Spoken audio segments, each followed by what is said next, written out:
Refractive indices of water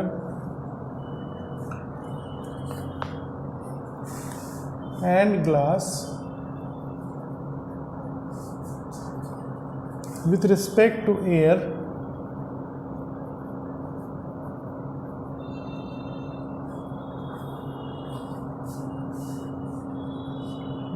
are 4/3 and 3/2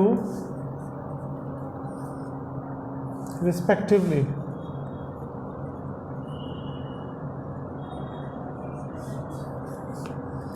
If the speed of light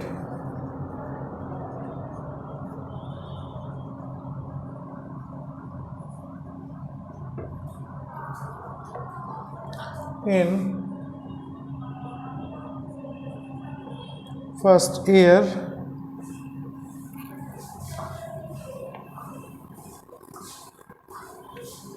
you have to find the speed, not it. So find the speed of light first in air and second in glass.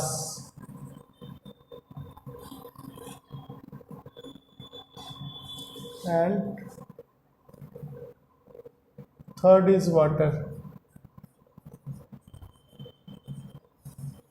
ठीक है, ये question है आपका.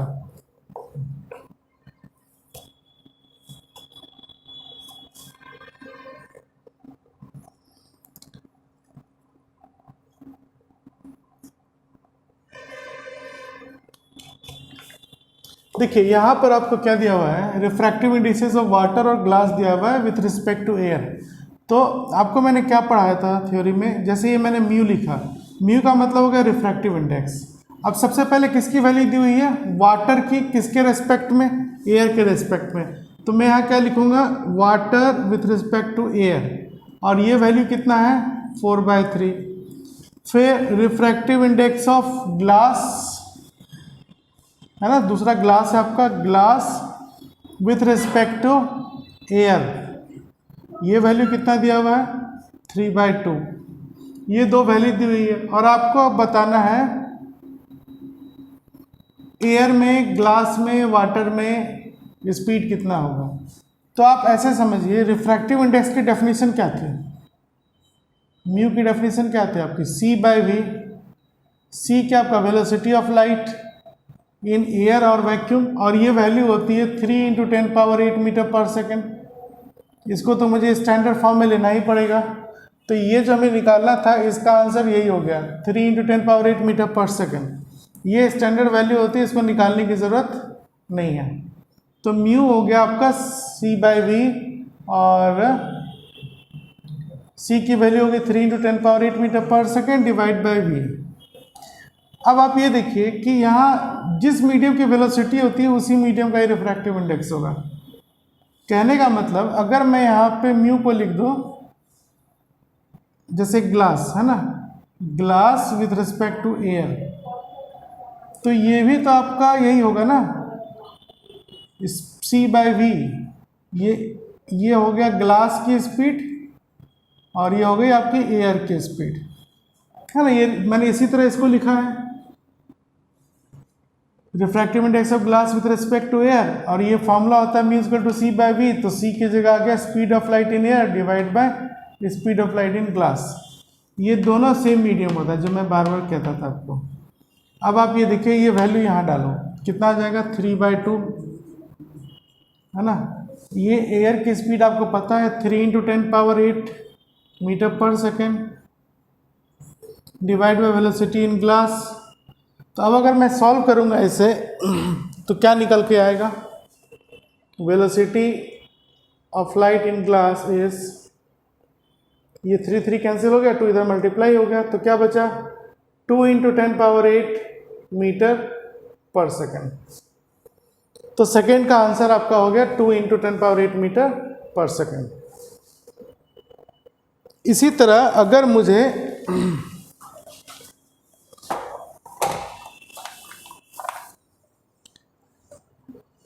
इसी तरह अगर मान लीजिए वाटर का निकालना है तो क्या करेंगे हम,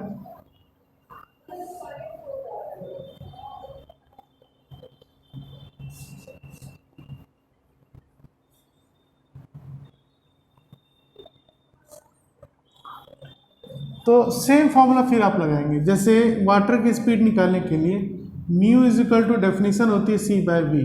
तो जैसे ही आप यहाँ वाटर लेंगे और यहाँ एयर लेंगे तो ये रिफ्रैक्टिव इंडेक्स हो जाएगा water with respect to air, है ना। और ये वैल्यू आपको दिया हुआ है 4/3 और एयर की स्पीड होती है 3 × 10⁸ metre per second divide by velocity of light in water. ठीक है, तो अब यहाँ से velocity of light in water ये क्या निकल कर आएगा 9 × 10⁸ metre per second divide by 4 means 2.25 × 10⁸ metre per second. ये velocity of light in water आया। तो ये दोनों बन गया आपका, समझ में आ रहा है आपको? नोट कीजिए।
चलिए एक दूसरा क्वेश्चन लेते हैं।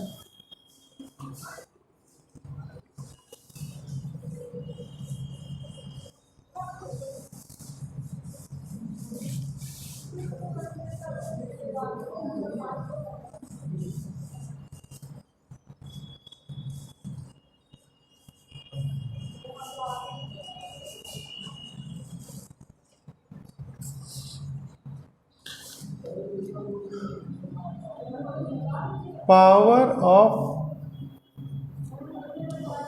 combination of lenses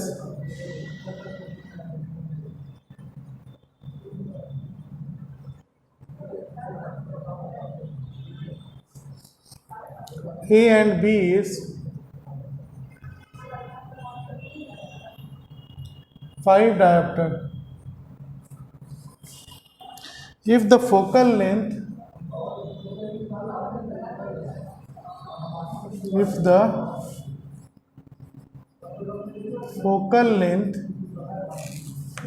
of lens A is 0.15 meter, what is the power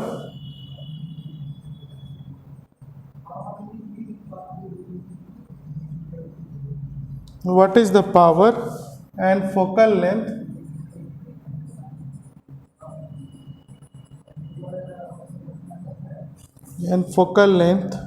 of lens B?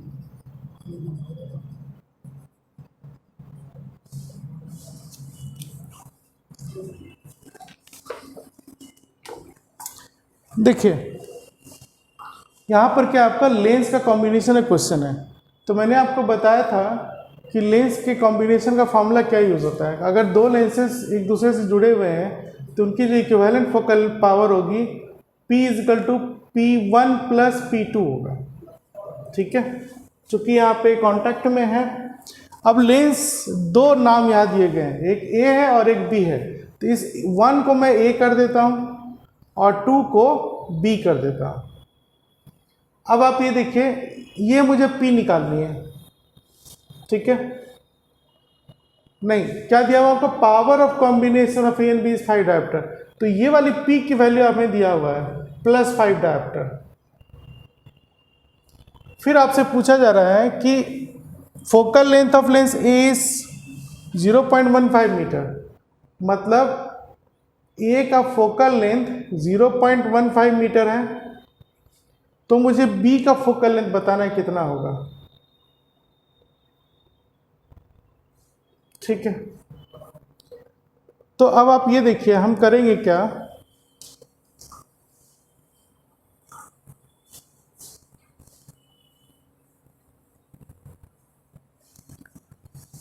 ये power is equal to P A plus P B.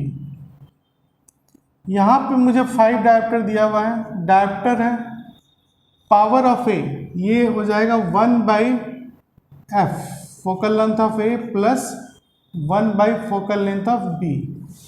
ठीक है, मुझे बी निकालनी है। तो अब आप ये देखो करेंगे क्या, हम यहाँ पर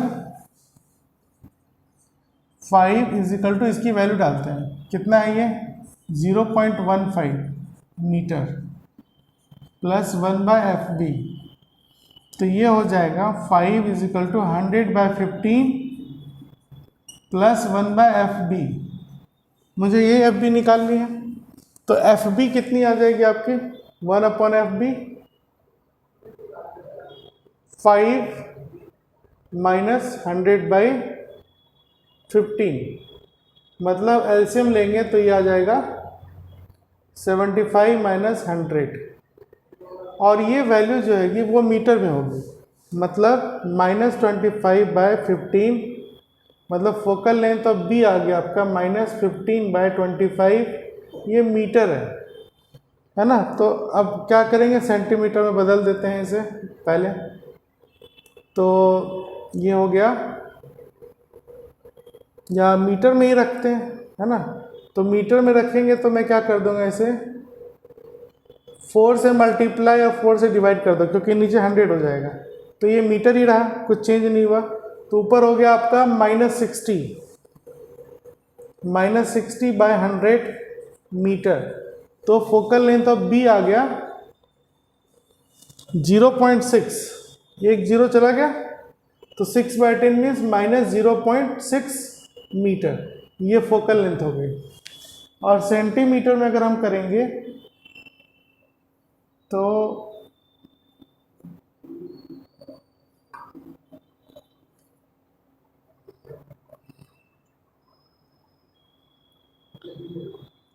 ठीक है, वो आप कर सकते हैं सेंटीमीटर में कैसे निकालना है। अब हम आगे चलते हैं इसको,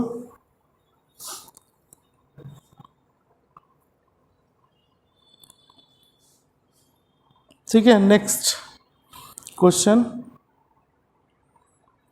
अब अगर पावर निकालना था तो पावर भी निकाल सकते हैं यहाँ से, पावर ऑफ बी क्या हो जाएगा आपका -1/f, है ना, एफ बी की वैल्यू डाल दो, आपका आ जाएगा पावर।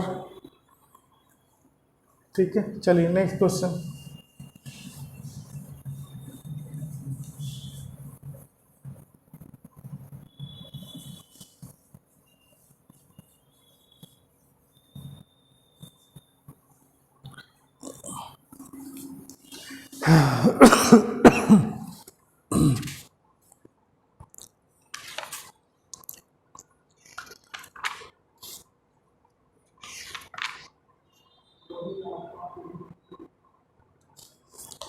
एक कन्वर्जिंग मिरर, एक क्वेश्चन है आपका, a converging mirror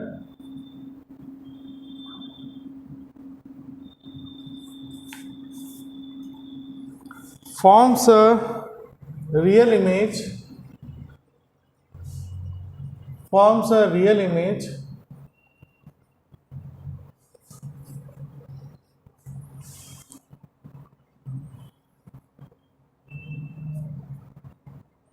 of height 4 centimeter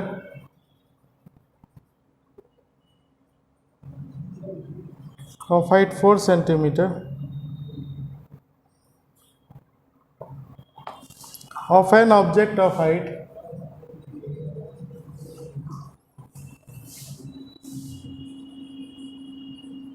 of an object of height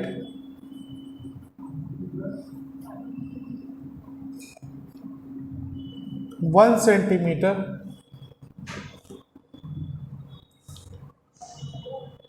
placed 20 centimeter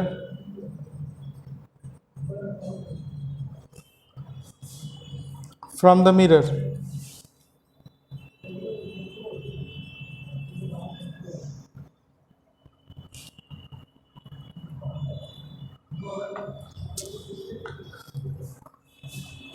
A converging mirror forms a real image of height 4 centimeter of an object of height 1 centimeter placed 20 centimeter from the mirror. First, calculate the image distance. Calculate the image distance. B. What is focal length of mirror?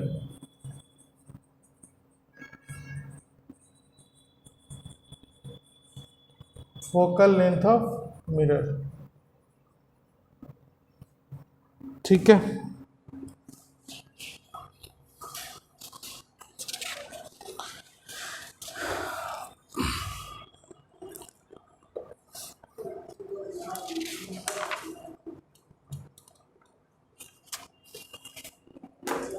देखिए सब इस question में क्या, ऐसे questions में क्या करते हैं फिजिक्स में, सारे डाटा लिख देंगे. जैसे पहली चीज़ यहाँ पे क्या है, कन्वर्जिंग मिरर. कन्वर्जिंग मिरर कौन सा मिरर होता है, जहाँ पर ये कन्वर्ज करती हो. तो ऐसा तो कनकेव मिरर है. तो कनकेव मिरर है, मैंने ये ऐसे बना दिया. देखो ये कन्वर्जिंग मिरर है ना. जैसे कोई रे आ रही है तो ये ऐसे कन्वर्ज कर रही है ना. तो ये कन्वर्जिंग मिरर हो गया.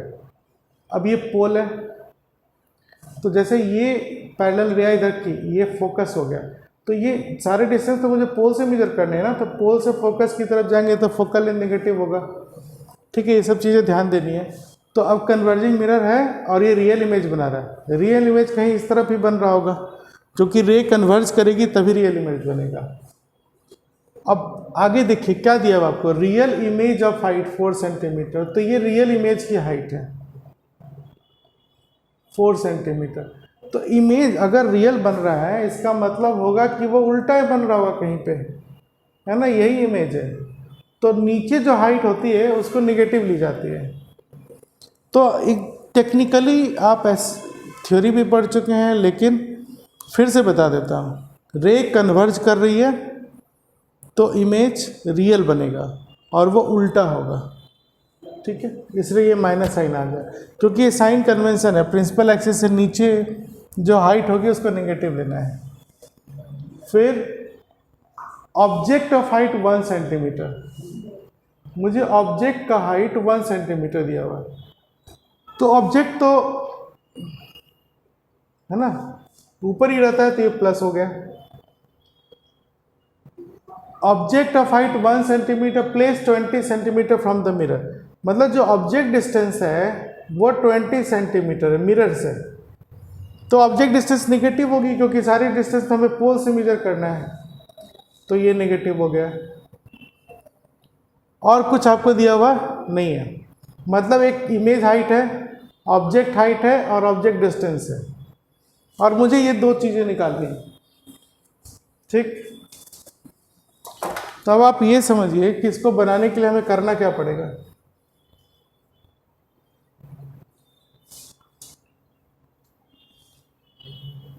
देखो सबसे पहले क्या निकालना है मुझे, इमेज डिस्टेंस. तो हमारे पास फॉर्मूला क्या है, मिरर है ये. तो मिरर के लिए फॉर्मूला क्या होता है, 1/v + 1/u = 1/f. एक तो ये फॉर्मूला है. दूसरा, मैग्निफिकेशन के लिए क्या फॉर्मूला है आपके पास, minus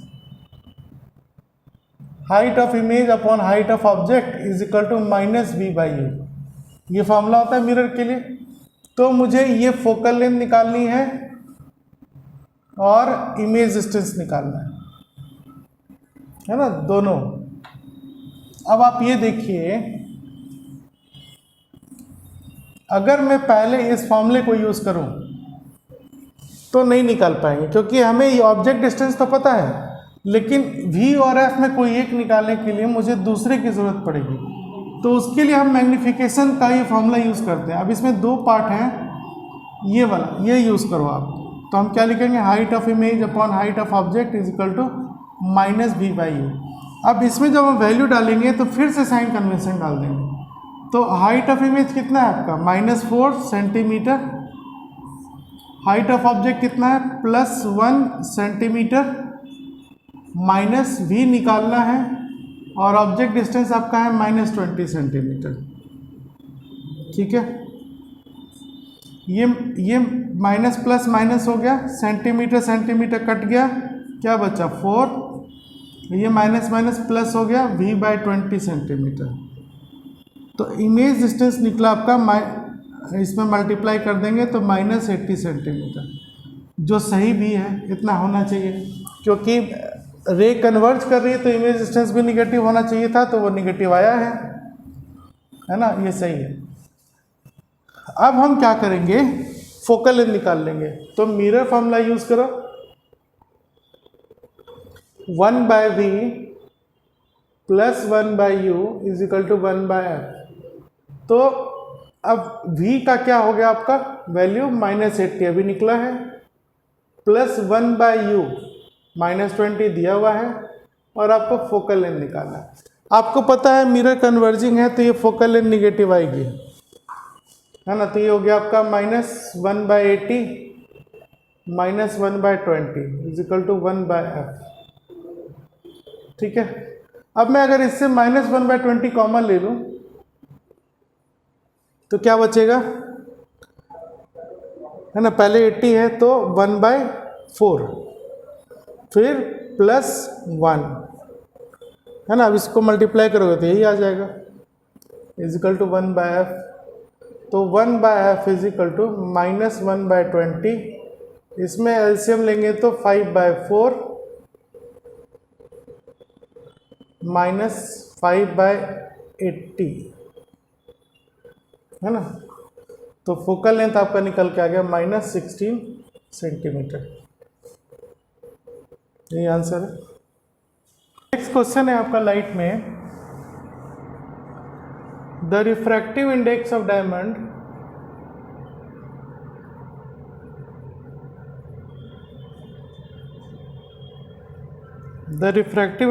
diamond is 2.47 and the speed of light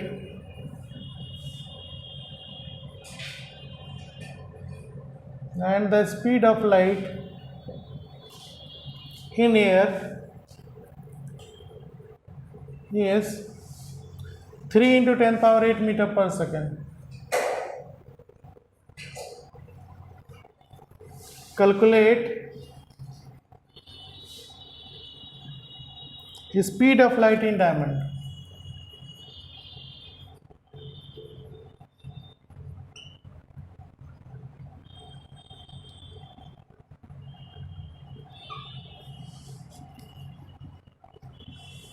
ठीक है, देखिए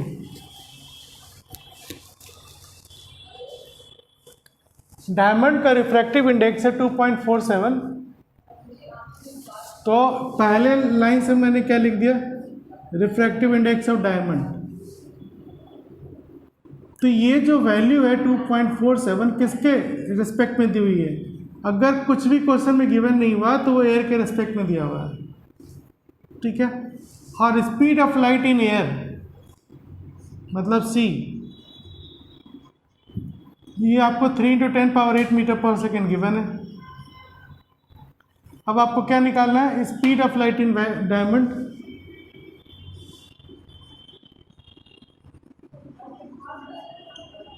ये क्या होगा, तो देखो रिफ्रैक्टिव इंडेक्स का फॉर्मूला आपने क्या पढ़ा है, C/V। इन दोनों का मीडियम सेम होगा।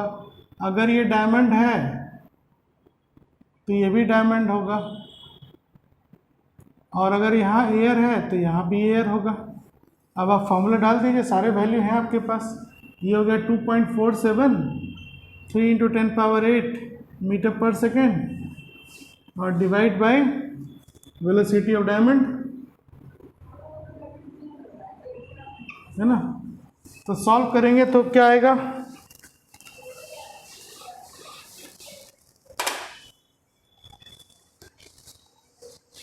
मुझे अब इधर से ही लिखने में आसानी होती है, उधर से देखिए क्या है राइटिंग में।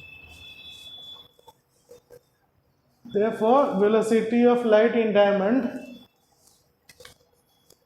ये सिंपल मैथमेटिक्स है, आप सब लोग कर सकते हैं इसको। Now it is 3 × 10⁸ metre per second divide bye ये 2.47। ठीक है, जब आप इसको डिवाइड करेंगे तो ये वैल्यू आ जाएगी आपकी, देखिए अगर ये पूरा 3 होता तो 3/3 1 हो जाता है ना, लेकिन ये 3 से कम है, इसका मतलब यहाँ पे जो वैल्यू आएगी वो 1 से ज़्यादा आएगी। तो आप सॉल्व करना, डिवाइड करना आपका काम है। ये मैं आंसर लिख देता हूँ 1.21 × 10⁸ मीटर पर सेकेंड। ठीक है, इस तरह से क्वेश्चन बनेगा।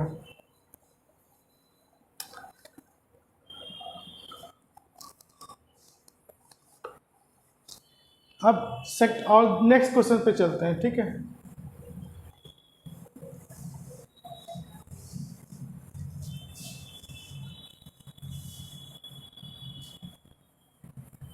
Next question,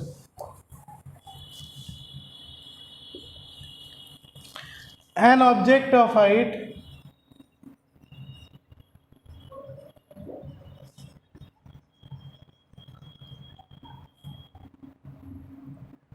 4 centimeter is kept 20 centimeter in front of a mirror, in front of a mirror,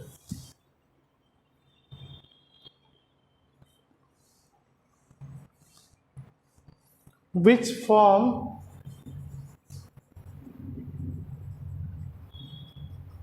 its real and inverted image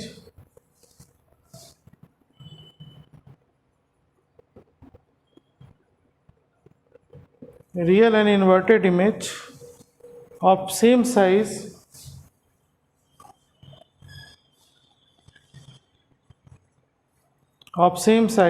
at the same point.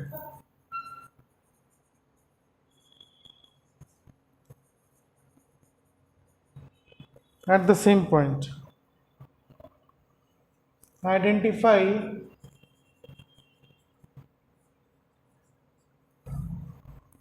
first mirror,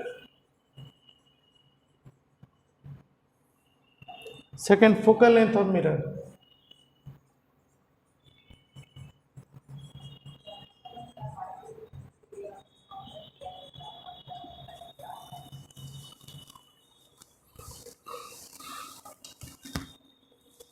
an object of height 4 centimeter is kept 20 centimeter in front of a mirror which forms its real and inverted image of same size at the same point.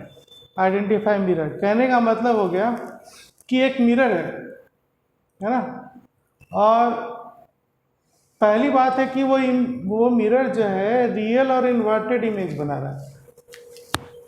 तो convex mirror से कभी भी आपका real image नहीं बनता। पहली बात तो कॉन्वेक्स मिरर नहीं होगा, कनकेव मिरर ही होगा, है ना। कनकेव मिरर भी वर्चुअल इमेज बनाती है, लेकिन तब जब ऑब्जेक्ट आपका फोकस और पोल के बीच में है।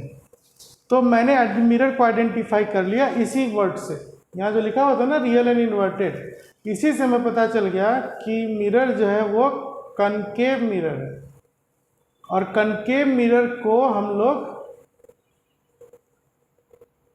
कन्वर्जिंग मिरर भी कहते हैं। Concave mirror is also known as converging mirror. ठीक है, पहली बात। अब मुझे क्या निकालना है? Focal length of mirror. तो उसके लिए हमें ये देखना होगा कि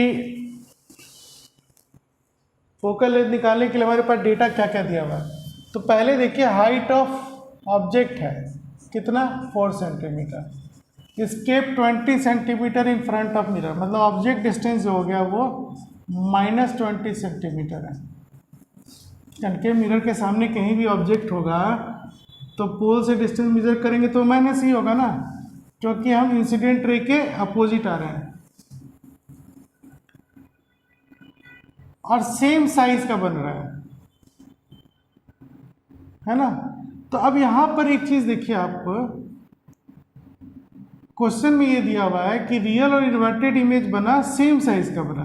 तो रे डायग्राम याद करो, सेम साइज कब बनता है? जब ऑब्जेक्ट कहां पर हो? सेंटर ऑफ कर्वेचर पे हो, है ना।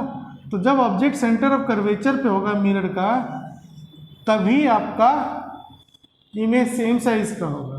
तो इसका मतलब यहाँ इमेज यहीं पे बन रहा है, सेंटर ऑफ कर्वेचर पे। तो ऑब्जेक्ट डिस्टेंस जितना है उतना ही आपका इमेज डिस्टेंस भी हो गया, -20 सेंटीमीटर। ये चीज़ें समझ में आई आपको? क्योंकि हमें गिवन है ये वाली लाइन क्वेश्चन में जो दिया हुआ है, image of same size. Same size तभी बनेगी जब सेंटर ऑफ कर्वेचर पे ऑब्जेक्ट हो और इमेज भी सेंटर ऑफ कर्वेचर पे हो, सेम पॉइंट, है ना। ये चीज़ क्लियर हो गया। तो जो ऑब्जेक्ट डिस्टेंस है वही इमेज डिस्टेंस हो गया। अब हमें क्या निकालना है? Focal length. तो मिरर फॉर्मूला क्या होता है?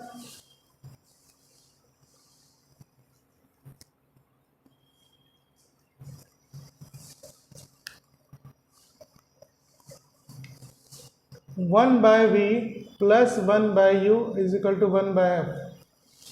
अब v की जगह डालिए -20 सेंटीमीटर प्लस u भी हो गया आपका -20 सेंटीमीटर और ये हो गया 1/f। तो -1/20 -1/20 ऐड करेंगे, क्या निकल के आएगा? है ना। देयरफॉर फोकल लेंथ क्या निकल के आया आपका? -10 सेंटीमीटर। यही आंसर है। Focal length -10 centimetre. Minus sign ये शो करता है कि मिरर आपका कनकेव है या फिर कन्वर्जिंग है। फोकल लेंथ 10 सेंटीमीटर ही हुआ। और अगर इसी क्वेश्चन में रेडियस ऑफ कर्वेचर पूछा जाए तो वो क्या हो जाएगा आपका? 20 सेंटीमीटर।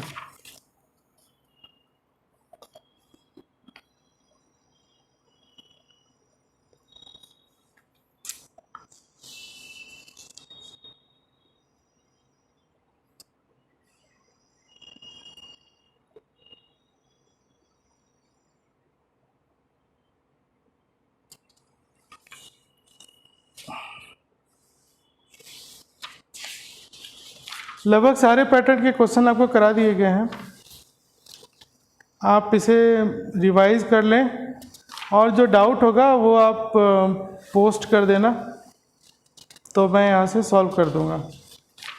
ठीक है। रेफरेंस बुक आपकी एनसीईआरटी है, उसके एनसीईआरटी के सारे न्यूमेरिकल बना लें, या फिर आपके पास कोई और स्कूल के सर बताए होंगे, जो स्कूल के सर जो बुक प्रीफर कर रहे हैं वही पढ़ना चाहिए स्कूल में अच्छे मार्क्स लाने के लिए। ये बात आप लोग समझें इस चीज़ को। और आपके पास साइंस पढ़ने के लिए और भी ज़्यादा टाइम है तो टुगेदर पढ़ लें, है ना। टुगेदर विथ फिजिक्स एक बुक आती है 10th की या साइंस की आती होगी, वो पढ़ लें। अदरवाइज मैं प्रीफर करूँगा ओनली एनसीईआरटी एंड जो आपके सर रिकमेंड करते हैं स्कूल में, या जो भी है, जो भी आपके कांटेक्ट में, अपने पेरेंट्स की भी बात सुने, है ना। चलिए, थैंक यू।